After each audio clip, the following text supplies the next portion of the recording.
Hello dear students, in our last class we had studied about the resultant of the vector, or you can say that resultant of the vector addition, or how we can add the vectors.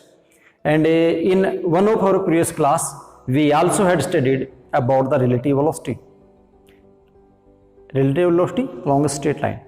In our today's class we are going to discuss about the subtraction of vectors, how one vector is subtracted from other, and same result is for the relative velocity in a plane, how we can find. Okay, let's start. Let's consider two vector. This is vector A and this is vector B, and we have to subtract vector B from vector A. ये result हमें find out करना है. And you also know that subtraction is also a process of addition. How? Vector A plus into minus B. It means we have to add negative vector into a positive vector. Subtraction क्या है? एक addition का process तो है, उसमें क्या करते हैं, एक नेगेटिव वेक्टर को एक पॉजिटिव वेक्टर में ऐड करते हैं. नेगेटिव वेक्टर क्या होता है आपको अच्छे से पता है. अब ये दो वेक्टर है, एक वेक्टर A है, B है, और इसको अगर इनके बीच का एंगल फाइंड आउट करना है तो कैसे फाइंड आउट करोगे, आपको पहले अच्छे से बताया था. एंगल निकालना है किसी भी पॉइंट के ऊपर, तो हम क्या करेंगे, उस पॉइंट के ऊपर या तो दोनों वेक्टर उस पॉइंट से बाहर जाने चाहिए या उस पॉइंट के ऊपर दोनों वेक्टर आने चाहिए. तो इस पॉइंट से हम देखते हैं ये बाहर की तरफ जा रहा है, ये आ रहा है, तो इस वेक्टर को भी आगे जाना है, तो इसको आगे जाना है, तो इसको रिप्रेजेंट कर देता हूं मैं इस लाइन से. तो ये हो गया हमारे पास वेक्टर ए. एंगल यहां पे इनके बीच में कितना हो गया, थीटा. थीटा इनके बीच में एंगल है. मुझे ए में से बी को सब्ट्रैक्ट करना है, इसका मतलब मुझे सब्ट्रैक्ट करना है, मतलब ए में बी को ऐड करूंगा, मतलब बी का नेगेटिव वेक्टर चाहिए. और आपको पता है किसी भी वेक्टर का जो नेगेटिव वेक्टर होता है वो कैसे होता है, उस वेक्टर की डायरेक्शन को रिवर्स कर दो. इधर जा रहा है, इसका बिल्कुल अपोजिट ले लो. अपोजिट ले लेंगे तो इसको मैं रिप्रेजेंट कर देता हूं, यहाँ पे व्हाइट लाइन है, पिंक लाइन से रिप्रेजेंट कर देता हूं. इधर गया ये ऐसे, ये हो गया है vector B, negative vector B हो गया. ठीक है. अब इस पॉइंट के ऊपर वेक्टर ए इधर जा रहा है, नेगेटिव वेक्टर बी इधर जा रहा है. इनके बीच का सबसे पहले आप फाइंड आउट करो ये एंगल कितना होगा, ये एंगल कितना होना है. तो पूरा एंगल ये जो था, ये एंगल ये 180 का था, थीटा इधर बच गया, तो एंगल बचा ये 180 माइनस थीटा. अब इन दोनों का जो भी प्लस आया माइनस आया जो भी आए, क्योंकि अब हम यहाँ पे माइनस निकाल रहे हैं, और माइनस मतलब एक प्रकार का प्लस ही निकाल रहे हैं, माइनस को उसमें ऐड कर रहे हैं, तो इसका जो भी रिजल्टेंट आएगा वो रिजल्टेंट आएगा इस डायरेक्शन में. ये इसका रिजल्टेंट रहने वाला है आर. और ये रिजल्टेंट किससे निकलेगा, ये निकलेगा parallelogram law of vector addition से. कैसे, जैसे ये है तो इसके पैरेलल आप यहाँ पे मानोगे ऐसे कुछ, इसका यहाँ पे, तो क्या हो जाएगा, उसका डायगोनल हो जाएगा.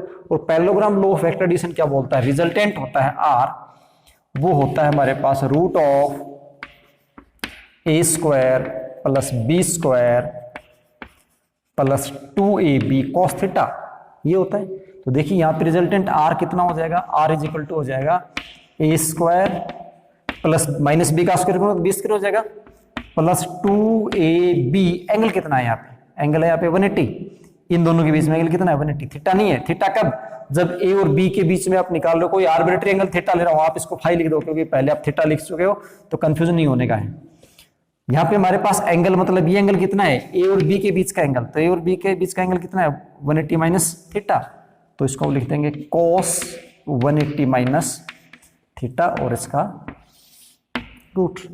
तो यहां से आपके पास आर आ जाएगा root of A square plus B square. Cos 180 minus जो थीटा होता है वो माइनस कोस थीटा के बराबर होता है. फॉर्मूला याद करके रखना, माइनस 2ab कोस थीटा. तो ये आपके पास रिजल्टेंट आ जाएगा. और ये रिजल्टेंट क्या है, ये रिजल्टेंट है a plus into minus B, यानी ये हो गया a माइनस बी. ये क्या हुआ, a minus B, that is equal to a minus B किसके बराबर आया, ये आपके पास आया a square plus B square plus 2ab cos theta, plus नहीं माइनस, और इसका रूट. सेम जगह आपको बोला जाए ए की रिलेटिव वेलोसिटी निकालो बी के साथ, तो रिलेटिव वेलोसिटी का फॉर्मूला क्या होता है, वो भी तो यही होता है. अगर मान लीजिए ए की वेलोसिटी मुझे ऐसे निकालना है VAB, इसका मतलब relative velocity of A with respect to B, तो इसको कैसे लिखा जाता है? इसको लिखा जाता है VA minus VB। Relative velocity हमने स्ट्रेट लाइन मोशन में पढ़ा था। अगर दोनों के दोनों ऑब्जेक्ट सेम डायरेक्शन में जा रहे हैं, यहां से ये A है और ये कौन है? B है, इनकी अगर वेलोसिटी निकालनी हो तो क्या हो जाएगी? VA minus VB। अगर मान लीजिए B इस साइड में है तो ये B इससे अपोजिट है, तो ये माइनस B हो गया इस बार, तो रिलेटिव वेलोसिटी VAB हो जाएगा VA माइनस इंटू माइनस, तो कितना हो जाएगा? Plus VB। ऐसे करके निकाल रहे थे ना, वो स्ट्रेट लाइन का था। अब हम निकाल रहे हैं प्लेन के अंदर, और प्लेन क्या होता है आपको अच्छे से पता होगा, क्लास 10 में अच्छे से पढ़ा भी होगा, फिर भी अगर आपको याद नहीं है तो मैं बता दूं। प्लेन कोई भी एक ऐसा सरफेस होता है जिसके पास 2 डायमेंशन होती है। जैसे ये बोर्ड है, ये बोर्ड प्लेन है, जिस बोर्ड के ऊपर मैं लिख रहा हूं वो हिस्सा क्या है? प्लेन है। इसके पास एक तो इसकी लेंथ है और एक इसकी ब्रेथ है, ये हाइट वाला पोर्शन इसके पास नहीं है। अगर ये इस प्रकार से होता, अनइवन होता, तो ये प्लेन नहीं होता। क्यों नहीं होता? क्योंकि फिर इसके पास हाइट आ जाती कहीं कहीं पे, ठीक है ना। तो प्लेन के पास सिर्फ 2 डायमेंशन होती है, एक लेंथ होती है और एक क्या होती है? ब्रेथ। जिसके पास लेंथ और ब्रेथ हो उसको हम क्या कहते हैं? प्लेन कहते हैं, ठीक है। तो यहां से आपको ये एक फॉर्मूला याद रखना है कि cos 180 माइनस थीटा जो होता है माइनस cos थीटा होता है। तो ये आपके पास रिजल्टेंट जो वेलोसिटी आने वाली है, मतलब जो रिलेटिव वेलोसिटी आने वाली है, सपोज अगर आपसे कहा जाए कि ये वेलोसिटी VA है, एक कार इधर जा रही है, दूसरी कार इधर जा रही है VB के साथ, इनकी रिलेटिव वेलोसिटी बताओ। तो रिलेटिव ये तो ज्योमेट्रिकली होगा, किस प्रकार से ज्योमेट्री से हम रिप्रेजेंट करेंगे? फॉर्मूला जो होगा वो उसका होगा relative velocity of A VAB, मतलब relative velocity of A with respect to B is equal to velocity of A का square plus velocity of B square minus 2 velocity of A velocity of B into cos theta. Okay, ऐसे करके हम निकाल लेंगे। अब बात रहती है इसकी डायरेक्शन की, तो डायरेक्शन हमें A के साथ निकालनी है। तो R तो रिजल्टेंट तो इधर आया, तो ये एंगल जो है, ये एंगल सपोज लो, इस एंगल को मैं अल्फा मान लूं। कितना मान लूं? अल्फा मान लूं। तो डायरेक्शन जो होती है वो हमेशा टेंजेंशियली निकलते हैं, याद रखना। कैसे निकालते हैं डायरेक्शन को? हमेशा अलोंग द टेंजेंट निकालते हैं। तो डायरेक्शन हो जाएगी आपके पास यहाँ से tangent alpha is equal to, tangent क्या होता है? Perpendicular by base. और पीछे जो पैरेललोग्राम लो क्या था, वहां से भी आपने डायरेक्शन लिखी थी। क्या फॉर्मूला क्या था? आपने लिखा था B sine theta divide by A plus B cos theta, ये लिखा था। अब यहाँ पे थीटा देखिए आपका कितना है? थीटा मतलब A और B के बीच का एंगल, वो 180 माइनस थीटा है। तो यहाँ से आपके पास टेंजेंट अल्फा डायरेक्शन कितनी हो जाएगी? थीटा। आप ये लिख रहे हो ना, कंफ्यूज होने की जरूरत नहीं है, मैं इसको भी फाई लिख देता हूँ, क्योंकि स्टैंडर्ड में हम थीटा ही लिखते हैं ना, इसलिए बार बार थीटा लिखा जाता है। ये फाई होगा B साइन, ये आपके पास हो जाएगा 180 minus theta divide by A plus B cos 180 minus theta. और यहां से डायरेक्शन कितनी आ जाएगी? डायरेक्शन क्या आ जाएगी? Tangent alpha is equal to sine 180 minus theta, sine theta ही होता है। साइन 180 माइनस थीटा क्या होगा? साइन थीटा ही होगा। तो ये हो जाएगा B sine theta divide by A minus B cos theta. तो ये आपके पास क्या आ जाएगी? रिलेटिव वेलोसिटी यानी प्लेन आ जाएगी, और रिलेटिव वेलोसिटी प्लेन की डायरेक्शन आ जाएगी, और ये उसका क्या आ जाएगा? मैग्नीट्यूड आ जाएगा, ठीक है। अब देखिए रिलेटिव वेलोसिटी का एक बड़ा इंटरेस्टिंग क्वेश्चन भी होता है, इसको हम बोलते हैं rain and man problem. Rain and man problem में क्या होता है? जैसे बारिश हो रही है और उस दौरान आप चल रहे हो, तो बारिश से बचने के लिए आपको अपना अम्ब्रेला किस एंगल पे होल्ड करना चाहिए ताकि आप बारिश से बच जाओ। उसमें क्या होता है देखिए कैसे करेंगे। रेन एंड मैन प्रॉब्लम बोलते हैं इसको, रेन एंड मैन प्रॉब्लम। इसको सोल्व करने की एक छोटी सी ट्रिक है, अगर आप वो समझ लेंगे तो बहुत इजीली आप इसको कर देंगे। देखो क्या है, रेन हमेशा मैं एक बार वर्टिकल का केस मान लेता हूं, ठीक है। रेन आ रही है ऐसे बिल्कुल वर्टिकल, ऐसे गिर रही है ऊपर से। रेन कैसे आ रही है? वर्टिकल। एक आदमी है वो चल रहा है इधर, ये हो गया ईस्ट वेस्ट, ओके। नॉर्थ और साउथ ऐसे मान लेंगे, इनटू द पेज नॉर्थ है, आउट द पेज साउथ है। ये वर्टिकली बारिश ऊपर से गिर रहा है, ये आदमी ऐसे चल रहा है।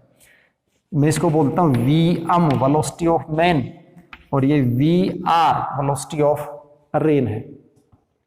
इनके बीच में ये एंगल कितना हुआ? यहाँ पे 90 डिग्री हुआ। अब क्वेश्चन ये है ये आदमी बारिश से बचना चाहता है, तो अपना अम्ब्रेला, इसके पास जो अम्ब्रेला है उसको कितने एंगल के साथ होल्ड करे ताकि वो बारिश से बच जाए, ये क्वेश्चन है। कैसे सोल्व करेंगे? देखो, इस क्वेश्चन को सोल्व करने का सबसे अच्छा तरीका ये है, आदमी मोशन में है। आदमी किधर है? मोशन में। सपोज करके देखो, अगर ये आदमी मोशन में नहीं होता, एक ही जगह खड़ा होता, आप अपनी जगह पे बिल्कुल ऐसे खड़े हो, बारिश आ रही है ऊपर से, तो अम्ब्रेला कैसे होल्ड करोगे? तिरछा होल्ड करोगे, बिल्कुल स्ट्रेट होल्ड करोगे? किधर करोगे? अगर बारिश वर्टिकल आ रही है तो आप अपने अम्ब्रेला को बिल्कुल ऐसे ऊपर की तरफ करेंगे, बारिश अगर सामने से आ रही है तो आप अपने अम्ब्रेला को, मतलब ये है कि आपका जो अम्ब्रेला है वो बिल्कुल बारिश के साथ 0 डिग्री एंगल बनाएगा। कैसे बनाएगा? 0 डिग्री एंगल बनाएगा, है ना। तो 0 डिग्री मतलब 0 और 180, मतलब अगर बारिश इधर से आ रही है तो आप अम्ब्रेला को इधर करेंगे, ऊपर से आ रही है तो अम्ब्रेला को बिल्कुल उसके साथ ऊपर ऐसे कर देंगे, सामने से आ रही है तो आप अम्ब्रेला को सामने कर देंगे बचने के लिए। इसका मतलब सेम लाइन हो गई उनकी, है ना। तो वो करने के लिए बहुत ईजी तरीका है सोल्व करने का। तो हम उसके लिए क्या करते हैं, इस आदमी को रेस्ट में ले आए। अगर आदमी रेस्ट में आ जाए तो हमें पता चल जाएगा अम्ब्रेला इसको ऐसे करना है। अभी आदमी रेस्ट में कैसे आएगा? आदमी को रेस्ट में लाना है, इसकी वेलोसिटी इधर है, तो रेस्ट में कैसे आए? रेस्ट में आ सकता है, ये तो रेन होगी हमारी, ये रेन होगी, ये रेस्ट में आ सकता है अगर इसके ऊपर, जैसे इसकी रियल वेलोसिटी तो इधर है vm, इसको रेस्ट में लाने के लिए इसके ऊपर इसकी नेगेटिव वेलोसिटी इंपोज कर दें हम, -vm कर दें, नेगेटिव वेलोसिटी लग, तो रेस्ट में आ जाएगा। तो इसका मतलब इस पॉइंट के ऊपर अगर इसकी मैं नेगेटिव वेलोसिटी लगा देता हूं तो आदमी अब रेस्ट में है, तो उसकी वेलोसिटी कितनी है? -vm। रेन की वेलोसिटी है, इस पॉइंट के ऊपर हमें एंगल देखना है, तो इस पॉइंट से दोनों बाहर की तरफ जाने चाहिए, तो ये रेन की इधर ले लेंगे, यहाँ से डाउनवर्ड ले लेंगे, तो यहाँ पे एंगल कितना हो गया? ये एंगल कंसीडर किया जाएगा। अब जो रिजल्टेंट आने वाला है इसको मैं VR लिख देता हूँ। अब जो रिजल्टेंट आने वाला है वो इन दोनों के बीच में कहीं ना कहीं आएगा। सपोज करो मैं कंसीडर कर लेता हूँ ये रिजल्टेंट है, ये होता है V, resultant velocity of rain with respect to man. कितना आएगा ये हम निकाल लेते हैं पहले इसको। VRM, resultant velocity of rain with respect to man, is equal to, parallelogram law of extension निकल जाएगा, इसका स्क्वायर, तो माइनस का स्क्वायर करूंगा तो क्या हो जाएगा? V²M प्लस इसका square V²R plus 2VR VM cos 90, और cos 90 कितना हो जाता है? 0, तो ये टर्म हो जाएगी 0, तो मेरे पास ये आ जाएगा V²M प्लस V²R। ये वर्टिकल है, वर्टिकल के साथ एंगल कितना बनाता है? ये मतलब ये रिजल्टेंट है, मतलब बारिश इस केस में ऐसे हो रही है तो वर्टिकल, बट अगर आप ऐसे जा रहे हो तो बारिश आपको ऐसे फील होगी। तो इस बारिश से बचने के लिए आपको अम्ब्रेला कैसे लगाना पड़ेगा? ऐसे लगाना पड़ेगा, है ना। अम्ब्रेला ऐसे लगाओगे तो अम्ब्रेला को आपको ऐसे होल्ड करना पड़ेगा, ऐसे अम्ब्रेला को होल्ड करेंगे हम, है ना। इसके ऊपर ऐसे बारिश आ रही है तो अम्ब्रेला को ऐसे होल्ड करेंगे। ये अम्ब्रेला ऐसे है तो यहाँ पे एंगल कितना बनाया वर्टिकल के साथ? इसने वर्टिकल के साथ सपोज करो इसने थीटा एंगल बनाया, तो हमारे पास यहाँ पे डायरेक्शन कितनी निकल जाएगी इसकी? Tangent theta is equal to, tangent क्या होता है? परपेंडिकुलर बाय बेस, तो ये थीटा है तो यहाँ पे जो आएगा वो परपेंडिकुलर होगा, ये मतलब vm, तो परपेंडिकुलर होगा आपके पास vm और डिवाइड बाई बेस, बेस कितना हो गया? ये vr, vm बाई vr, और यहाँ से थीटा निकाल देना, थीटा इज इक्वल टू हो जाएगा tangent inverse vm divided by vr। और आप इसको ऐसे भी लिख सकते हो, सपोज करो अगर कोई बच्चा इधर कंसीडर कर लेता है थीटा को, इसके साथ थीटा कंसीडर कर लेता है, तो उसका रिजल्ट तो सेम ही आने वाला है, प्रोसेस थोड़ा अलग हो जाएगा। और प्रोसेस में भी क्या, टेंजेंट ही तो निकालना है ना आपको, टेंजेंट थीटा। इस बार आप इसको थीटा मान रहे हो तो ये परपेंडिकुलर हो गया, ये परपेंडिकुलर हो गया, तो आपके पास क्या आ गया? ये आ जाएगा VR और डिवाइडेड बाई क्या हो जाएगा? VM। अब ये रिजल्ट अलग अलग नहीं है, कंफ्यूज में थोड़ा। ये क्या है? ये है अलोंग, या ये बोलेंगे किसके साथ है? ये विद हॉरिजेंटल है ये, इसलिए ये जरूर लिख देना किसके साथ आया है। और ये किसके साथ आया है? With vertical. अब सपोज करो ये 60 आंसर आया तो ये आपका ये 30 आएगा, अगर ये 30 आया है तो ये 60 आएगा, अगर ये 75 आया है तो ये कितना आ जाएगा? ये आ जाएगा आपके पास 15, और अगर ये 15 आया है तो ये कितना आ जाएगा? 75, क्योंकि दोनों के दोनों 90 में से ही बन रहे हैं ना, ये रिजल्टेंट आएगा वो इधर ही आएगा।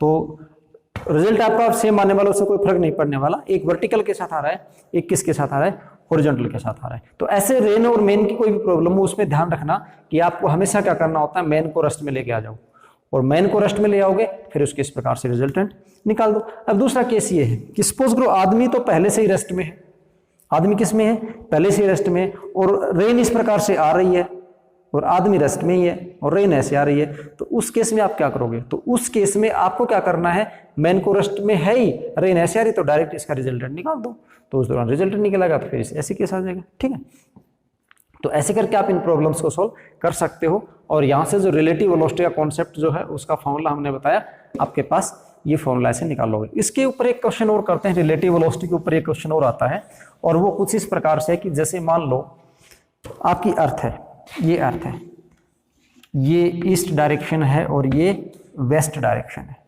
और एक सैटेलाइट है जो अर्थ को इस प्रकार से रिवॉल्व कर रहा है। दो केस हो सकते हैं, पहले तो ये अर्थ का ईस्ट होगा, ये वेस्ट होगा। जैसे जियो स्टेशनरी सैटेलाइट होता है, हम उसका एग्जांपल ले लें, या किसी एक दूसरे सैटेलाइट का बाद में लेते हैं। आपको पता है अर्थ की रोटेशन कितनी होती है, अर्थ मूव करती है वेस्ट टू ईस्ट, अर्थ ऐसे मूव करती है, वेस्ट से किधर मूव करती है, ईस्ट, ऐसे करेगी।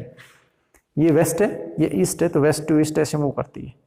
और सैटेलाइट भी मान लीजिए वेस्ट टू ईस्ट ही मूव कर रहा है, वेस्ट डायरेक्शन किधर मूव कर रहा है, ईस्ट डायरेक्शन में मूव कर रहा है। तो सैटेलाइट की अर्थ की अगर हमें रिलेटिव वेलोसिटी निकालनी हो तो क्या करेंगे, दोनों सेम डायरेक्शन में जा रहे हैं, है ना। तो अगर इनकी हमें रिलेटिव वेलोसिटी निकालनी हो, जैसे हम सैटेलाइट की निकालनी है अर्थ के साथ, मैं से लिखूँ relative velocity of satellite with respect to earth, तो वह जगह वीएस और माइनस कितना हो जाएगा, ये वी, अगर दोनों सेम डायरेक्शन में जा रहे हैं। अगर सैटेलाइट मान लीजिए ऐसे ऐसे घूम रहा है, सैटेलाइट ईस्ट टू वेस्ट जा रहा है और अर्थ क्या जा रही है, वेस्ट टू ईस्ट जा रही है, तो उस केस में जो सैटेलाइट की अर्थ की जो रिलेटिव वेलोसिटी है वो हो जाएगी relative velocity of satellite plus relative velocity of earth, क्योंकि अपोजिट डायरेक्शन होगी। ठीक है, इस प्रकार से आप इस रिलेटिव वेलोसिटी को इस केस में भी फाइंड आउट कर सकते हैं। ये केस तो वैसा ही है जैसे आपने स्ट्रेट लाइन वाला किया था, अगर डायरेक्शन सेम है तो वेलोसिटी का क्या आ जाएगा, डिफरेंस आ जाएगा। एक डायरेक्शन अगर अपोजिट है तो दोनों की वेलोसिटी का क्या आ जाएगा, सम आ जाएगा। प्लेन में भी बिल्कुल इसी प्रकार से हो रहा है, प्लेन में थोड़ा सा एंगल का आता है, तो एंगल में आ रहा है तो आप इस प्रकार से निकाल देंगे, ठीक, और अदरवाइज आप नॉर्मली ऐसे करके निकाल देंगे। तो ऐसे करके हम रिलेटिव वेलोसिटी फाइंड आउट कर सकते हैं। जो रेन वाली प्रॉब्लम थी वो एक इंपॉर्टेंट प्रॉब्लम है, उसको आप अच्छे से ध्यान रखें, एक दो प्रॉब्लम आप उसकी सोल्व करके देखें। तो इस फॉर्मूले को अगर आप अच्छे से समझ जाते हैं तो कोई भी न्यूमेरिकल प्रॉब्लम है रेन वाली और मैन वाली, उसको आप इजीली सोल्व कर पाएंगे।